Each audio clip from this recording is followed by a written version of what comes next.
All right. Hopefully this lecture will go a lot better than my last one did. Uh, if you got to watch that one, that was not a good one. This one's probably a little bit easier. We're going to be doing the density of an electron equals the density of a proton. Uh, uh, so let's get started here. Let's assume that the volume densities, the densities are equal. The density of the electron equals the density of the proton, and we're going to assume it's a volume. That the electron and the proton are a volume. If we do that, then of course density equals mass divided by volume. Of course, we'll write that over here. Density equals mass divided by volume. We're going to later on do density sigma equals mass divided by area, and a lambda linear density is mass divided by length. So we're going to be doing these three examples. Let's do the volume one first. So here's the mass of electron, the volume of the electron, assuming a sphere, of course, and the mass of the proton, the volume of a proton sphere. If we solve for the radius of the electron in this equation right here, we'll get the radius of the proton, the cubic root of the mass of the electron divided by the mass of the proton. And using these numbers, the mass of the electron this, the mass of the proton this, and the radius of the proton is about 1 times 10 to the minus 515.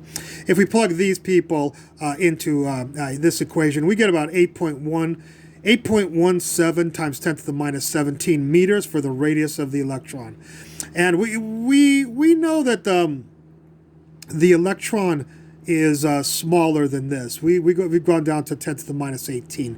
So this probably tells us that the electron is not a voluminous entity. Let's try the area one. The area one is assuming it's a spherical. A spherical. It wouldn't matter whether it's a sphere or whatever. But anyways, it's all the mass and the mass or charge would be stored on some sort of flat surface. So like we said, sigma equals mass divided by area. So here's the mass divided by the area of mass of the electron divided by the area of the electron, assuming it's a sphere. But even if it was a disk, these fours would be gone. Like a coin, it'd be pi r squared for a disk.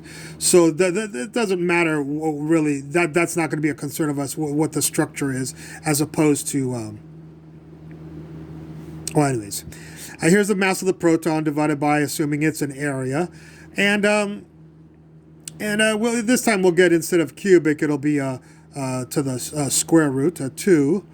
And again, if we plug all these people into here, we're going to get something, a radius of the electron to be smaller than this, about 2.3 times 10 to the minus 17. So at least we're going in the right direction by going from volume to area. Let's now assume that the electron is instead not a solid object, not a solid two-dimensional object, not a solid three-dimensional object, not a solid two-dimensional object, but a solid one-dimensional object, basically a string or something.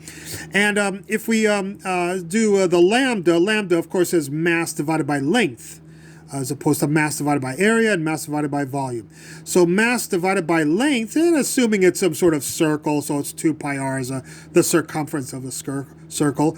The linear charge density or mass density would be the mass of the electron divided by a one-dimensional formula for the circumference of a circle. Here's the mass of the proton, and assuming it's also, we'll discuss later on changing the proton around, but assuming it's also a string made up of strings.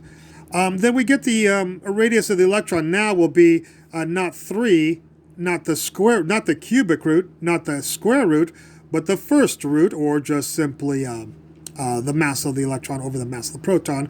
Sticking these people into here now, these numbers into here, this time we get 5.45 times 10 to the minus 19 meters.